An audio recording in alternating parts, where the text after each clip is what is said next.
Hello everybody, मैं संदीप जहांगीर आपका स्वागत करता हूं हमारे यूट्यूब चैनल आर्य एग्रीकल्चर इंस्टीट्यूट सीकर से।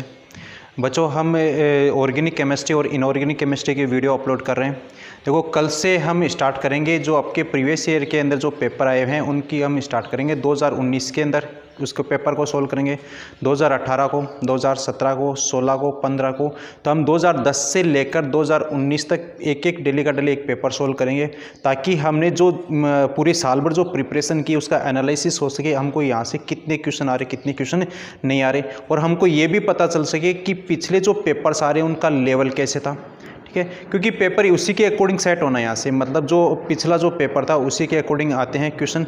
वही हमारे पास में केमिस्ट्री क्वेश्चन उसी से मतलब कुछ चेंज होके आते हैं वहाँ से, और बाकी जो हमको ये भी पता चल जाता है कि टाइमिंग हम कैसे उसको सेट कर रहे हैं। तो ये तो हम तो कल से स्टार्ट करेंगे प्रीवियस ईयर के पेपर सोल्व।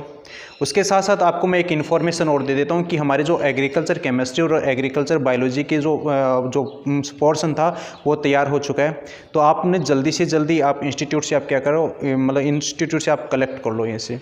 और आज देखो, हम जो लास्ट वीडियो के अंदर केमिकल बॉन्डिंग को हम पढ़ रहे थे, और केमिकल बॉन्डिंग के अंदर हमने बॉन्ड्स को डिस्कस कर रहे थे। बॉन्ड्स के बाद में मैंने यहाँ से वीबीटी थ्योरी को डिस्कस किया था, और वीबीटी थ्योरी के अंदर मैंने बोला था कि वहाँ पे क्या होता है, ओवरलैपिंग होगी, और ओवरलैपिंग से क्या होता है, वहाँ पे बॉन्ड का फॉर्मेशन होता है। फिर मैंने ओवरलैपिंग के बारे में बोला कि ओवरलैपिंग दो टाइप की होती है। एक तो या तो फेस टू फेस हो, जिसको हम बोलते हैं कोएक्सियल, या फिर साइड टू साइड ओवरलैपिंग हो, उसको हम बोलते हैं कोलेटरल ओवरलैपिंग कहेंगे। फिर एक बात मैंने ये भी बोला था कि ओवरलैपिंग होती है, तो ओवरलैपिंग के दौरान क्या होता है, जो इलेक्ट्रॉन्स होने चाहिए वो इलेक्ट्रॉन्स क्या होने चाहिए, अपोजिट स्पिन वाले होने चाहिए। यदि सेम स्पिन वाले हैं या तो एंटी क्लॉकवाइज है तो वहाँ पे ओवरलैपिंग नहीं होती, या फिर क्लॉकवाइज है तो वहाँ पे भी ओवरलैपिंग नहीं होगी। ओवरलैपिंग की जो खास बात है वो क्या है, या तो एक इलेक्ट्रॉन एंटी क्लॉकवाइज है तो दूसरा इलेक्ट्रॉन क्या होना चाहिए, क्लॉकवाइज होना चाहिए। अब देखो, मैं यहाँ से आज एक नए टॉपिक की शुरुआत करता हूँ केमिकल बॉन्डिंग के अंदर, और वो है हमारे पास में हाइब्रिडाइजेशन। किसकी बात करेंगे, हाइब्रिडाइजेशन की। और इस हाइब्रिडाइजेशन को हम कहते हैं संकरण। क्या कहेंगे, संकरण कहेंगे। देखो, अब देखो, ये जो संकरण दिया, ये हाइब्रिडाइजेशन ये दिया किसने था, ये दिया था पॉलिंग ने। किसने दिया था, पॉलिंग ने दिया। देखो, इस हाइब्रिडाइजेशन के अंदर मैं आपको शॉर्ट ट्रिक बता देता हूँ कि कैसे आपको हाइब्रिडाइजेशन निकालना है। ठीक है, तो यहाँ से देखो, आपको पहले क्या देखना है, नंबर ऑफ अटैच्ड एटम देखनी है, मतलब कितने एटम अटैच्ड है उनको काउंट करना है। उसके साथ साथ आपको काउंट करने हैं लोन पेयर को। किसको काउंट करना है, लोन पेयर को काउंट करना है। इनके बेस पे हम क्या निकाल सकते हैं, वहाँ पे हाइब्रिडाइजेशन निकाल सकते हैं। जैसे मैं एग्जांपल की बात करूँ, यहाँ से मैं एक पूरा चार्ट बना देता हूँ हाइब्रिडाइजेशन की। यदि सपोज करो, यदि ये दोनों वैल्यू 2 आती है, इसका मतलब वहाँ पे हाइब्रिडाइजेशन कौन सा है, sp। यदि ये वैल्यू हमारे पास में 3 आती है तो वहाँ पे हाइब्रिडाइजेशन कौन सा बनेगा, sp2। और जब ये वैल्यू हमारे पास में 4 आती है तो यहाँ पे हाइब्रिडाइजेशन कौन सा बनता है, sp3 हाइब्रिडाइजेशन बनेगा। इस आधार पे हम क्या करेंगे, इस हाइब्रिडाइजेशन की पूरी हम टेबल को लिखेंगे, उसके एग्जाम्पल्स की बात करेंगे, उसकी स्ट्रक्चर की बात करेंगे। यहाँ से भी क्वेश्चन काफ़ी बार एग्जाम्स के अंदर देखने को मिलता है। आपको एग्जाम्पल देके उसमें हाइब्रिडाइजेशन पूछता है, या फिर क्या करता है कि कोई भी हाइब्रिडाइजेशन देके उसकी स्ट्रक्चर पूछता है कि इसकी स्ट्रक्चर कैसी है। तो यहाँ पे जो हाइब्रिडाइजेशन दिया था ये किसने था, पॉलिंग ने दिया था।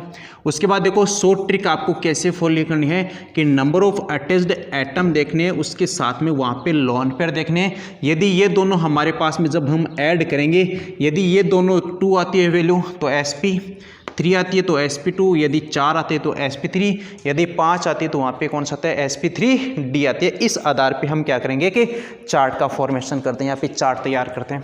तो हम यहाँ पे मैं एक साइड में लिखूंगा इसकी हाइब्रिडाइजेशन, दूसरी साइड में वहाँ पे मैं लिखूंगा उसके स्ट्रक्चर, और थर्ड जो मैं लिखूंगा अपनी जो स्ट्रक्चर का मतलब शेप लिखूंगा, और थर्ड मैं उसके एग्जाम्पल को डिस्कस करूँगा यहाँ पे। तो हमारे पास में है, यहाँ से जैसे 1 नंबर डाल दिया मैंने, यहाँ पे लिख दिया मैंने हाइब्रिडाइजेशन।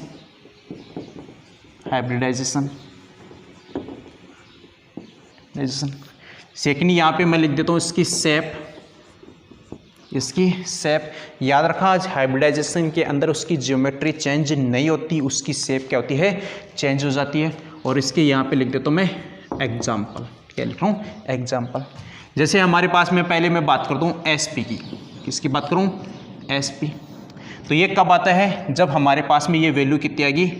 2 वैल्यू आती है। जैसे 2 वैल्यू आ रही है तो वहाँ पे हाइब्रिडाइजेशन कौन सा है? एसपी। और इसकी जो शेप होती है वो शेप क्या होगी? लीनियर। क्या है? लीनियर है। इसका जो एग्जाम्पल है वो एग्जाम्पल जैसे CO2 कार्बन डाइऑक्साइड, उसके साथ साथ BeCl2। किसकी बात करूं? BeCl2। ये किस में है? ये है हमारे पास में sp हाइब्रिडाइजेशन के अंदर। उसके बाद देखो नेक्स्ट, यदि हमारे पास में ये वैल्यू जो नंबर ऑफ अटैच्ड मतलब कितने एटम जुड़े हुए हैं प्लस में लॉन पेयर, यदि इन दोनों वैल्यू को हम मिलाकर हमारे पास में यदि 2 आ रही तो sp, यदि ये वैल्यू हमारे पास में 3 आ रही है तो वहाँ पे हाइब्रिडाइजेशन कौन सा होगा? sp2। और यहाँ पे इसकी जो स्ट्रक्चर होती है वो स्ट्रक्चर होती है ट्राइगोनल प्लेनर। क्या होगी? ट्राइगोनल प्लेनर, जिसको हम कैसे लिखते हैं? इस टाइप से शो करेंगे। यहाँ पे जो है इसके एग्जाम्पल्स की बात करूँ, एग्जाम्पल जैसे हमारे पास में BF3 बोरॉन ट्राइफ्लोराइड, BCl3 की बात कर लें, या फिर हम बात कर लें AlCl3 की। किसकी बात करेंगे? AlCl3 की। तो इनके अंदर जो हाइब्रिडाइजेशन होता है वो कौन सा होगा? sp2। जो हमारे पास में थर्ड में बात करूं, यदि यह वैल्यू हमारे पास में 4 आए, और जब 4 है इसका मतलब यहाँ पे हाइब्रिडाइजेशन कौन सा है? sp3। कौन सा है? sp3। एक s और p के 3। यहाँ पे देखो जो इसकी स्ट्रक्चर होती है वो होती है हमारे पास में टेट्राहेड्रल। क्या होगी? टेट्राहेड्रल। लेकिन एक छोटी सी बात याद रखना, ये टेट्राहेड्रल कब है? कि जब यहाँ पे नंबर ऑफ अटैच्ड एटम तो हो 4 एटम प्लस में लॉन पेयर, मतलब ये अटैच्ड एटम तो हो 4 और लॉन पेयर की संख्या कितनी हो? 0। इस केस में टोटल कितने हो गए? 4 + 0, मतलब कौन सा हो गया? यहाँ पे टेट्राहेड्रल हो गया। तो ये जो स्ट्रक्चर आती है हमारी, ये आती है यहाँ से टेट्राहेड्रल। इसकी जो एग्जाम्पल्स की बात करेंगे तो इसके एग्जाम्पल जैसे CH4, इसकी बात करूँ CH4 मेथेन की, इसी टाइप से SiH4 इसकी बात करें। ठीक है, तो इनमें हाइब्रिडाइजेशन, या फिर हम बात करें जैसे CCl4, इनमें जो हाइब्रिडाइजेशन होता है वो कौन सा होगा? sp3। और आपको ये कंडीशन याद रखनी है कि हमारे पास में लॉन पेयर तो है 0 और अटैच्ड जो एटम है वो एटम कितने हैं? 4 है। इस केस के अंदर जो स्ट्रक्चर बनती है वो स्ट्रक्चर कौन से बनते हैं? टेट्राहेड्रल बनती है, चतुष्फलकीय बनेगी। अब देखो इसी sp3 के अंदर मैं और तरीके से बताता हूँ। जैसे यहाँ पे फर्स्ट कंडीशन लिख दूँ, सेकंड कंडीशन मैं यहाँ पे लिख दूँ। जैसे हमारे पास में एटम तो हो 3, एटम प्लस में लॉन पेयर, एटम तो हो 3 और एक हो लॉन पेयर, टोटल कितने हो गए? 3 1 4। तो यहाँ पे भी जो हाइब्रिडाइजेशन है वो हाइब्रिडाइजेशन कौन सा है? sp3। किसकी बात करूँ? sp3। अब देखो इसके एग्जाम्पल की बात करूँ तो आपको एग्जाम्पल याद रखना है NH3। किसकी बात करूँ? NH3 की। तो हमको यहाँ पे पता है कि नाइट्रोजन के साथ में अटैच्ड एटम कितने हैं? 3, और नाइट्रोजन के ऊपर क्या होता है? एक लॉन पेयर होगा। तो ये हमारे पास में एग्जाम्पल कौन सा हो गया? sp3 का। लेकिन इसकी जो स्ट्रक्चर आती है वो स्ट्रक्चर आती है हमारे पास में इस टाइप से, यहाँ पे मैं बना देता हूँ लॉन पेयर। क्या हो गया? Lone pair. तो ये जो स्ट्रक्चर है ये स्ट्रक्चर हमारे पास में कहलाती है पिरामिड। किस टाइप की होगी? पिरामिडल टाइप की। ठीक है, ये हमारे पास में पिरामिडल टाइप की होगी। कब? जब 3 तो हो एटम और एक हमारे पास में क्या हो? Lone pair. यदि इसकी एक एग्जांपल की और की बात करूँ, यहाँ पे NH4 पॉजिटिव, यदि इसके अंदर भी देखा जाए तो हाइब्रिडाइजेशन कौन सा है? sp3 होगा। कौन सा है? sp3। तो यहाँ पे sp3 के 2 कंडीशन तो मैंने डिस्कस की। पहला कौन सा है? कि एटम 4 लॉन पेयर हो 0। तो इस केस के अंदर जो स्ट्रक्चर होती है वो स्ट्रक्चर कौन सी होगी? चतुष्फलकीय। उसके बाद में दूसरा हमारे पास में क्या? एटम एटम हो 3, एक हो लॉन पेयर, ऐसे केस के अंदर जो स्ट्रक्चर होती है वो स्ट्रक्चर कौन सी होगी, पिरामिडल टाइप की होगी। जैसे एग्जांपल किसकी बात करूँ मैं, NH3 की, किसकी, NH3 की। अब देखो यहाँ पे एक केस और बनता है sp3 के अंदर, वो कौन सा है उसकी बात करते हैं कि यहाँ पे 2 तो हो एटम और 2 ही हो वहाँ पे क्या, लॉन पेयर। तो इस केस के अंदर 2 + 2 कितनी होगी, 4, और जब 2 + 2 4 है, इसका मतलब यहाँ पे जो बात करेंगे हाइब्रिडाइजेशन, वो हाइब्रिडाइजेशन भी कौन सा होगा, sp3 होगा। कौन सा है, sp3। जैसे नेक्स्ट एग्जांपल यहीं पे हमारे पास में, जैसे sp3 केस के अंदर लिख दो तो यहाँ से sp3, ठीक है। थर्ड केस हमारे पास में यहाँ पे, अब देखो इसमें क्या है, जैसे 2 तो हो एटम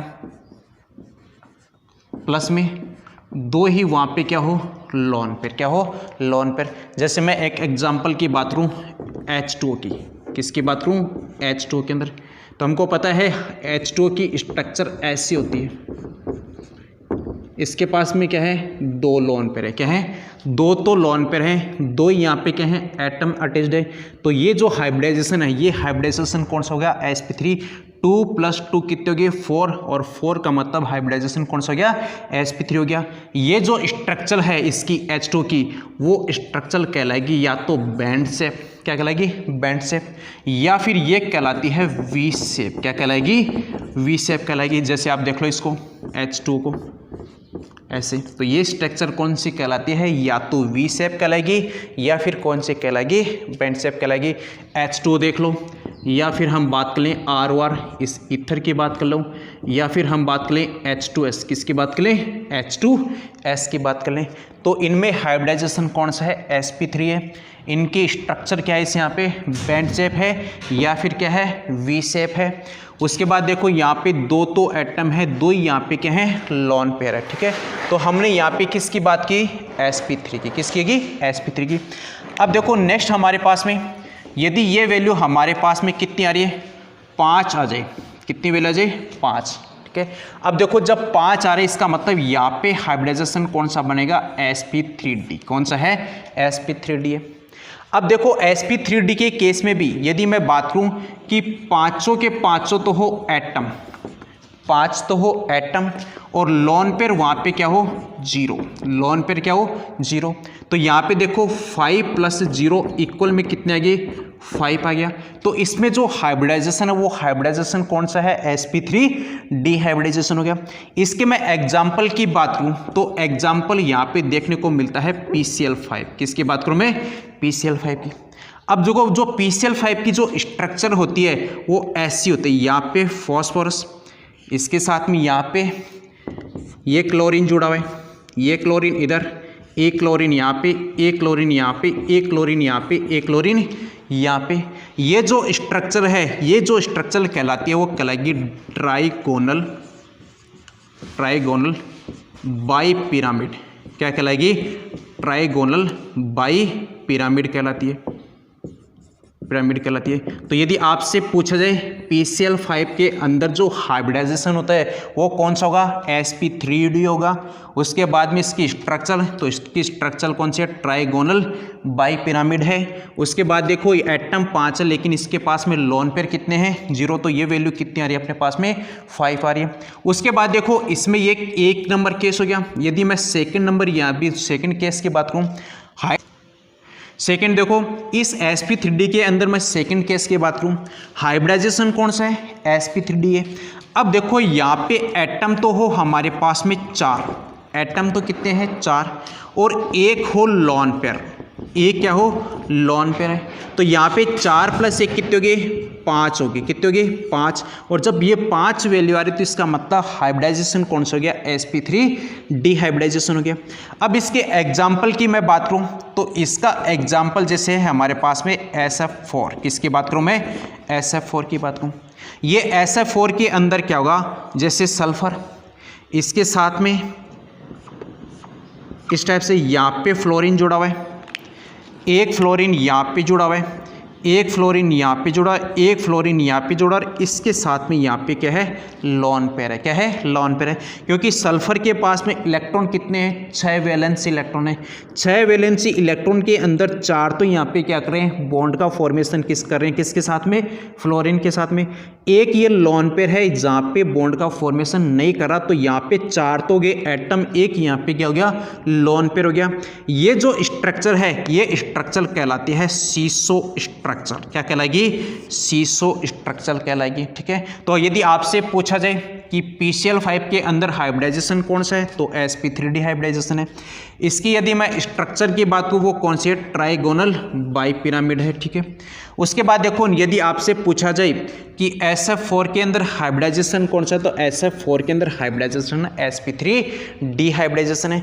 लेकिन इसकी स्ट्रक्चर की बात की जाए तो ये स्ट्रक्चर कहलाती है सीसो स्ट्रक्चर। क्या कहलाएगी, सीसो स्ट्रक्चर कहलाएगी। ठीक है, अब देखो इसी के साथ साथ यदि आपसे एक एग्जाम्पल और ले दूं मैं यहाँ से, जैसे मैं बात कर लेता हूँ जीनोन O2F2, जीनोन O2F2।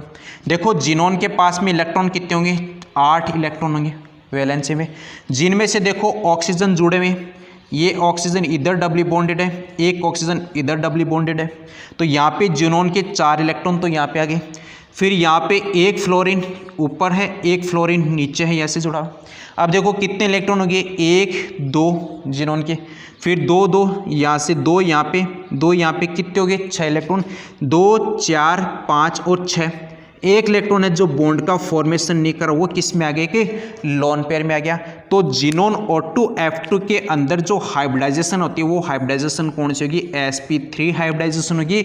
और इसकी जो स्ट्रक्चर होती है, वो स्ट्रक्चर कौन सी कहलाएगी, सीसो स्ट्रक्चर कहलाएगी। क्या कहलाएगी, सीसो। तो यहाँ पे हमने क्या किया, sp3 के अंदर 2 केस पढ़ चुके। पहला हमारे पास में क्या था, हमारे पास में यह था कि एटम तो है 5 और लोन पेयर वहाँ पे क्या है, एब्सेंट। तो यहाँ पे इस केस के अंदर एग्जाम्पल कौन सा है, PCl5। और ये जो स्ट्रक्चर, वो स्ट्रक्चर कौन से कहलाएगी, ट्राइगोनल बाइपिरामिड कहलाएगी। फिर दूसरा हमारे पास में क्या है कि 4 तो हो एटम और यहाँ पे एक क्या हो, लोन पेयर। तो 4 + 1 कितने हो गए, 5। और जब 5, इसका मतलब हाइब्रिडाइजेशन कौन सा हो गया, sp3d हाइब्रिडाइजेशन हो गया। इस केस के अंदर एग्जाम्पल कौन सा हो गया, SF4। दूसरा एग्जाम्पल क्या है, जीनोन O2F2, यहाँ पे एग्जाम्पल हो गया। और इसकी जो स्ट्रक्चर, वो स्ट्रक्चर कौन सी कहलाएगी, सीसो स्ट्रक्चर कहलाएगी। क्या कहलाएगी, सीसो स्ट्रक्चर कहलाएगी। अब देखो नेक्स्ट एक केस और हम पढ़े यहाँ से, sp3d के अंदर और केस है यहाँ पे। अब देखो नेक्स्ट हमारे यहाँ पे कि हमने एक तो पढ़ लिया कि यदि एक लोन पेयर एब्सेंट हो, दूसरा हमने पढ़ा कि एक लोन पेयर प्रेजेंट हो। अब जो थर्ड केस हम पढ़ेंगे, उसके अंदर लोन पेयर है हमारे पास में 2 और एटम हमारे पास में कितने जुड़े हैं, 3 एटम जुड़े हैं। मतलब 3 हमारे पास में क्या है, वहाँ पे बॉन्ड पेयर है। क्या है, 3 bond pair, 3 bond pair plus में 2 वहाँ पे क्या है, लोन पेयर है। तो इस केस के अंदर हाइब्रिडाइजेशन भी कौन सा होगा, sp3d हाइब्रिडाइजेशन है। तो sp3d हाइब्रिडाइजेशन के अंदर हम बात करें थर्ड केस की, किसकी बात करें, थर्ड केस की। थर्ड केस में हमारे पास में क्या है, 3 तो एटम अटैच्ड हो, 3 तो एटम अटैच्ड हो, प्लस में 2 हो लोन पेयर, 2 क्या हो, लोन पेयर हो। तो इस केस के अंदर जो हाइब्रिडाइजेशन हो कैंसिल होगा, 3 + 2 बराबर कितने हो गए, 5। और 5 है, इसका मतलब हाइब्रिडाइजेशन कौन सा हो गया, sp3d हो गया।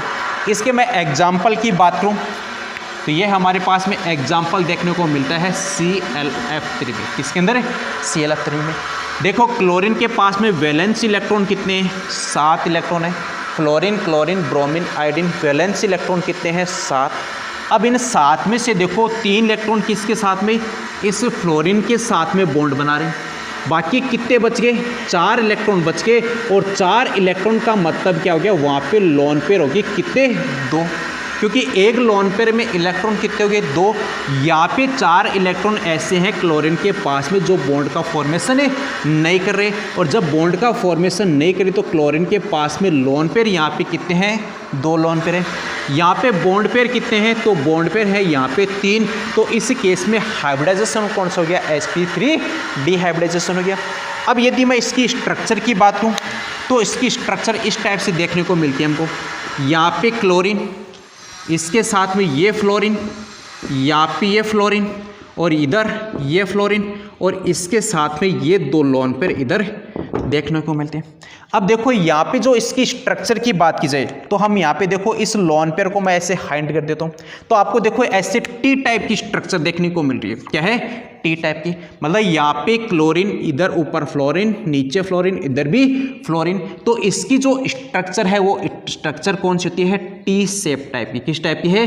टी शेप टाइप की है। और ये काफ़ी बार एग्जाम्स के अंदर पूछा जा चुका है। ClF3 के अंदर जो स्ट्रक्चर होती है वो स्ट्रक्चर कौन सी होती है?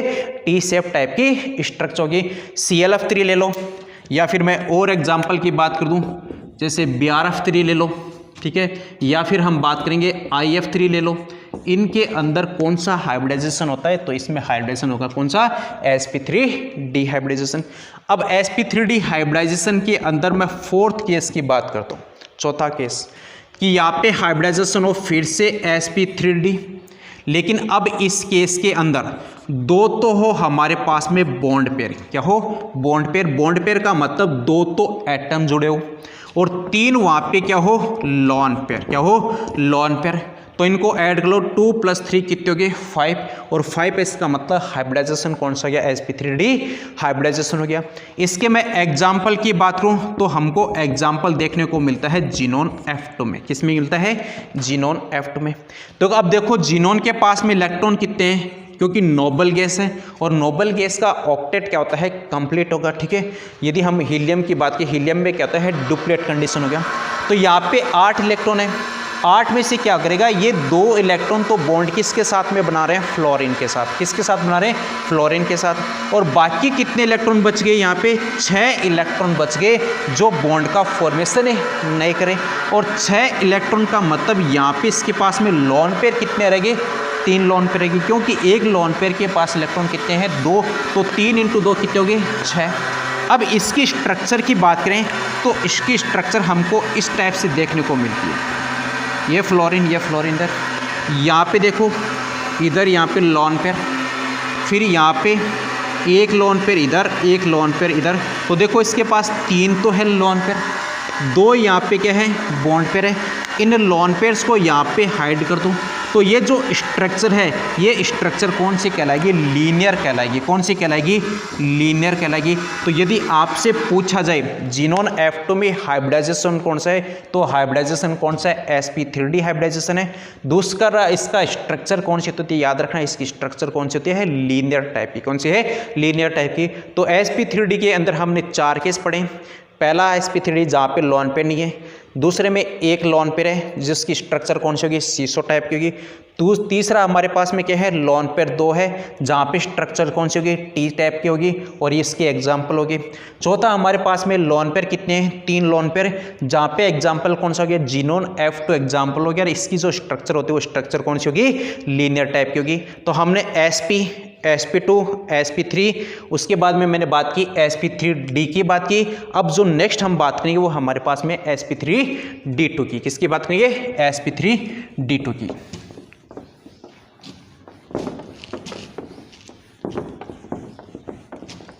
sp3d2 की जो स्ट्रक्चर है वो हमको देखने को मिलती है ऑक्टाहेड्रल, लेकिन इसके अंदर भी हम अलग अलग केस पढ़ेंगे।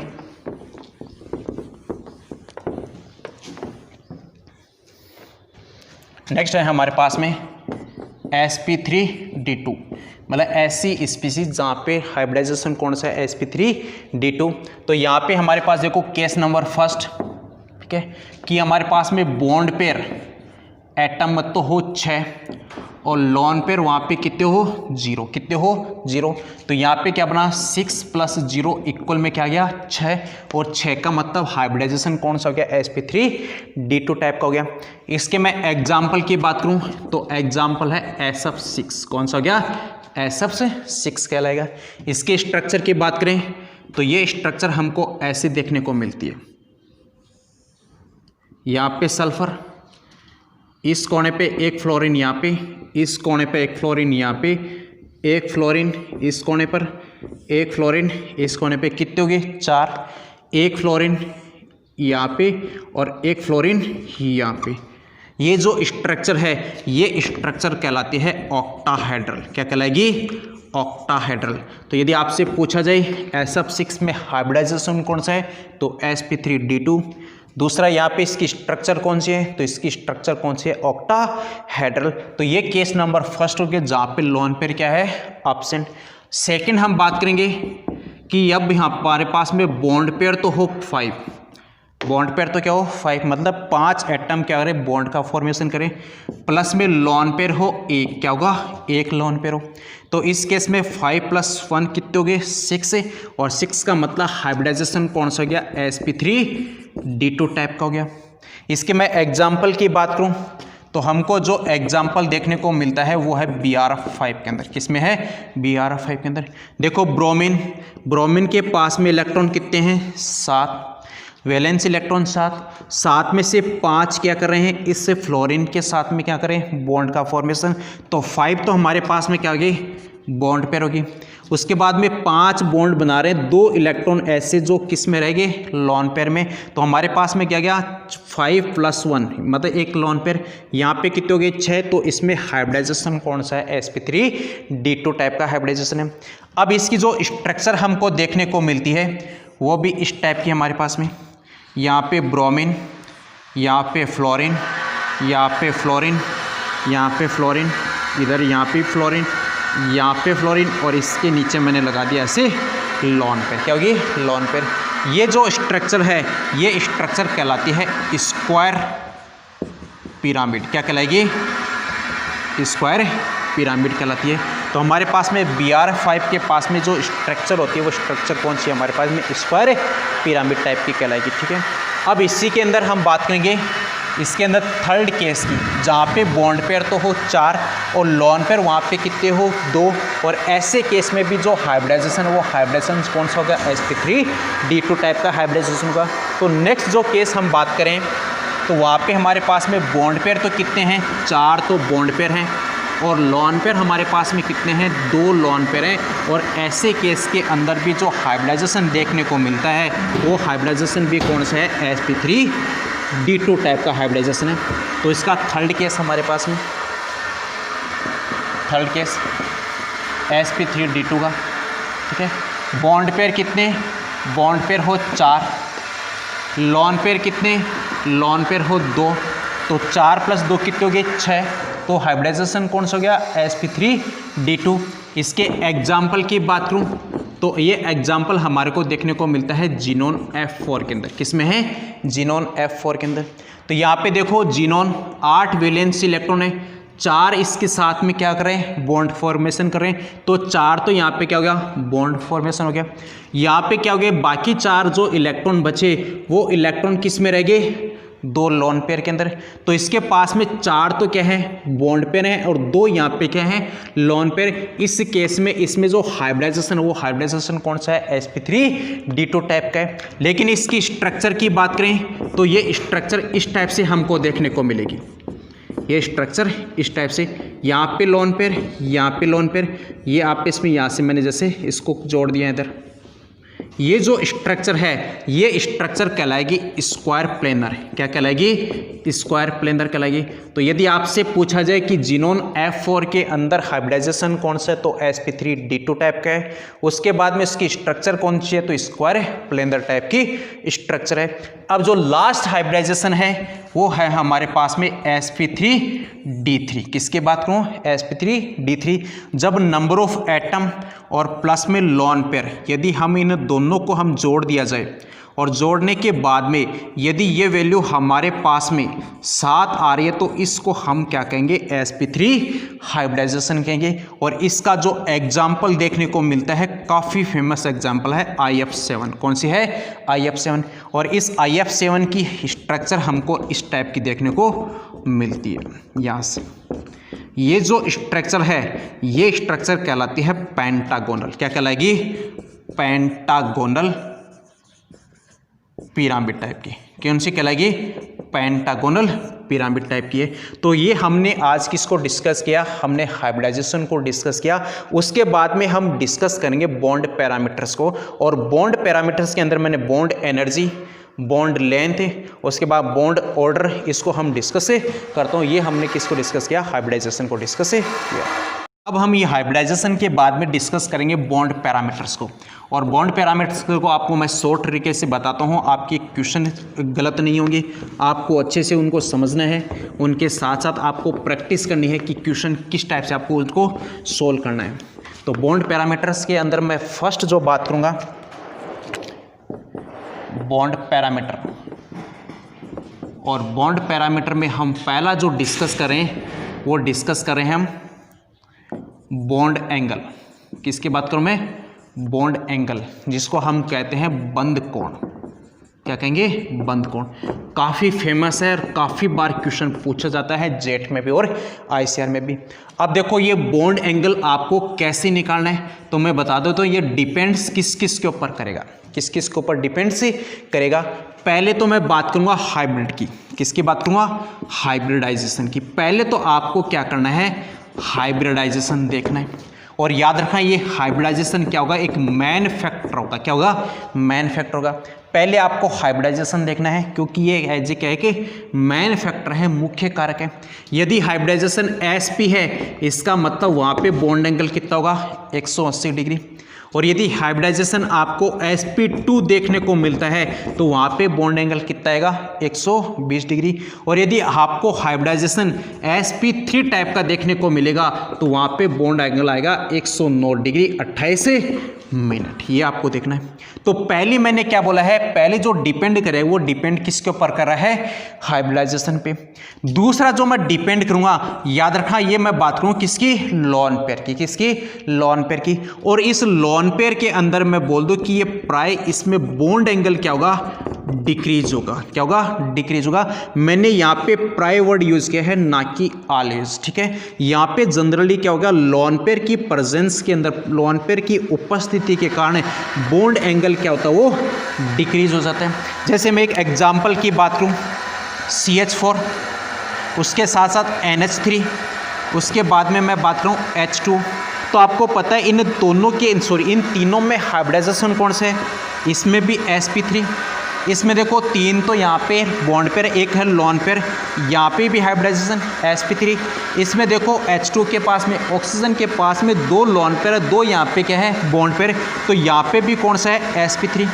अब यदि इस हिसाब से देखा जाए तो इन तीनों में बॉन्ड एंगल कितना आना चाहिए? 109 डिग्री 28 मिनट आना चाहिए, लेकिन ये ऐसा नहीं है। मैंने क्या बोला है कि प्राय लॉन पेयर की प्रेजेंस के अंदर बॉन्ड एंगल क्या होता है? वो डिक्रीज हो जाता है। तो यहाँ पे जो है इसके अंदर तो आएगा 109 डिग्री 28 मिनट। क्यों? क्योंकि कार्बन के पास में कोई लॉन पेयर नहीं है।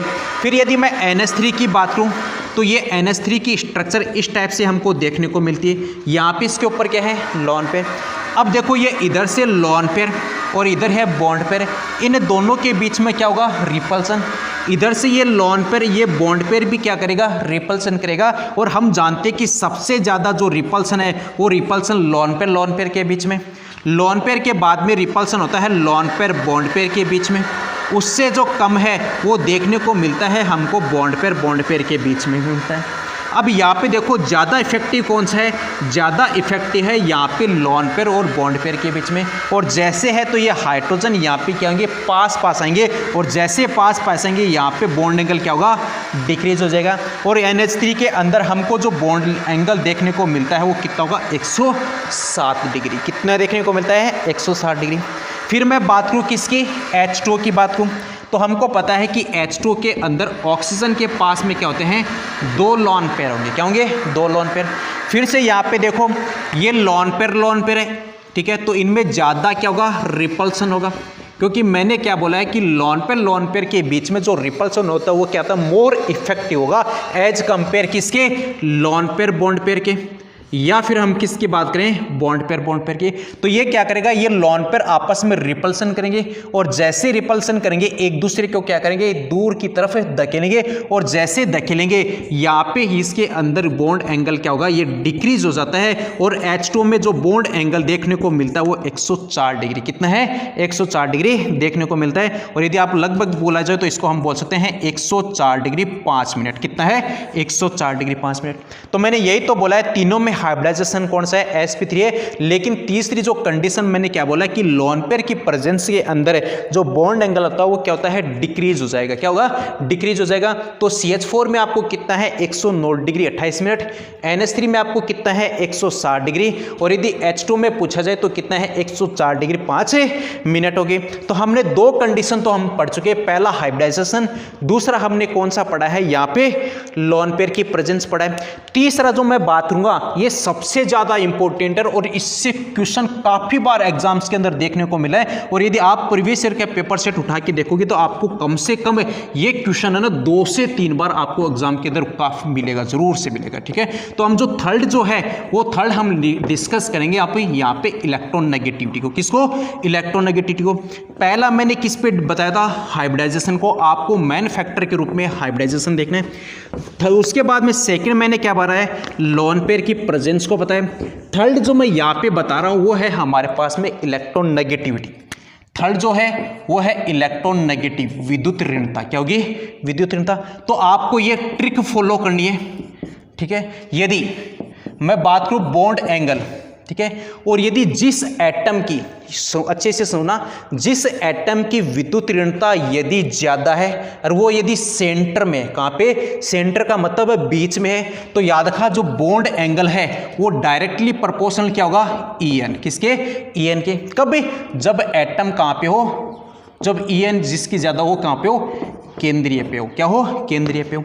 मतलब बॉन्ड एंगल है वो डायरेक्टली प्रोपोर्शनल किसके है, En के। कब, जब अधिक विद्युत ऋणता वाला, अधिक विद्युत ऋणता वाली स्पीसीज केंद्र में हो। क्या हो, केंद्र में हो। पहले तो ये समझना। दूसरी मैंने क्या बोला है कि यदि बॉन्ड एंगल, दूसरी कंडीशन क्या है, ये तो हमारे पास में होगी जब विद्युत ऋणता जिसकी ज्यादा है और वो सेंटर में है, केंद्र में है, तो बॉन्ड एंगल डायरेक्टली प्रोपोर्शन किसके है, En के। किसकी होगी, En की। दूसरी कंडीशन हमारे पास में क्या है कि यदि जो जिसकी इलेक्ट्रोनेगेटिविटी ज्यादा है, अधिक विद्युत ऋणता वाला या वाली स्पीसीज या एटम किनारे पे है, किस पे है, किनारे पे है, तो इस केस के अंदर याद रखा बॉन्ड एंगल होता है वो इनडायरेक्टली प्रपोज किसके होगा, इलेक्ट्रोनेगेटिविटी। किसके है, इलेक्ट्रोनेगेटिविटी के। और ये आपको ये खास बात याद रखनी है, ये दोनों केस तभी लागू होगा जब वहां पे क्या होगा, लोन पेयर उपस्थित होगा। यदि लोन पेयर नहीं है इस केस के अंदर ये फॉलो नहीं होगा। तो आपको पहले यहाँ पे याद रखा है कि बॉन्ड एंगल है वो इलेक्ट्रोनेगेटिविटी के डायरेक्टली प्रोपोर्शनल। कब, जब अधिक विद्युत ऋणता वाली जो स्पीसीज है वो कहां पे है, सेंटर में।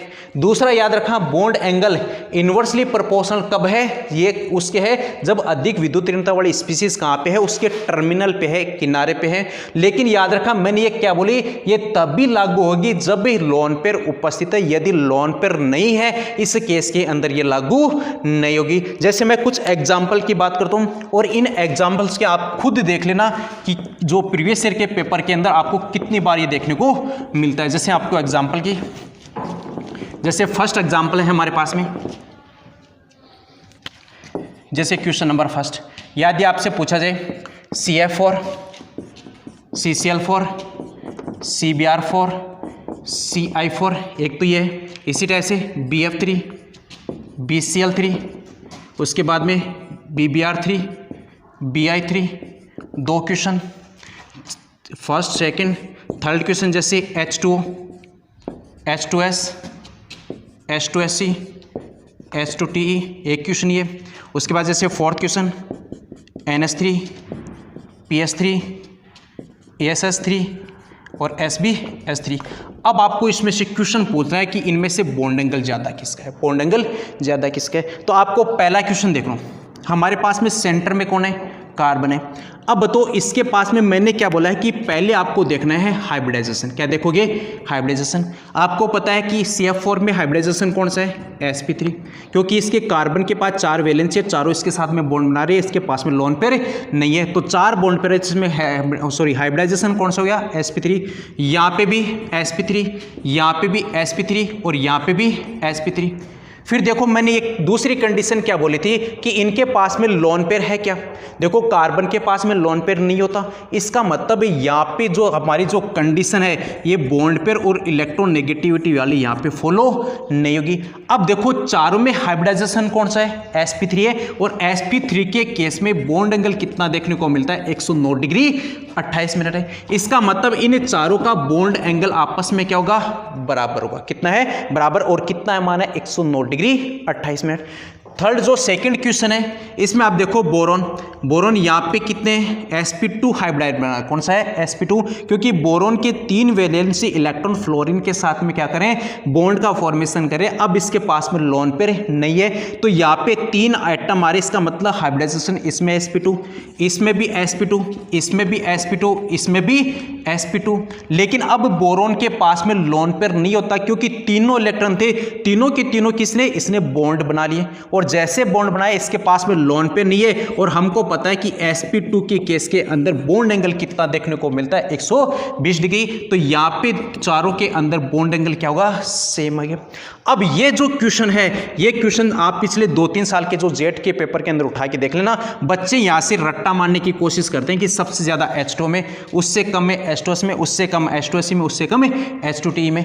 आपको क्या करना है, मैंने कंडीशन क्या बताई थी, पहले आप इसमें हाइब्रिडाइजेशन देख लो।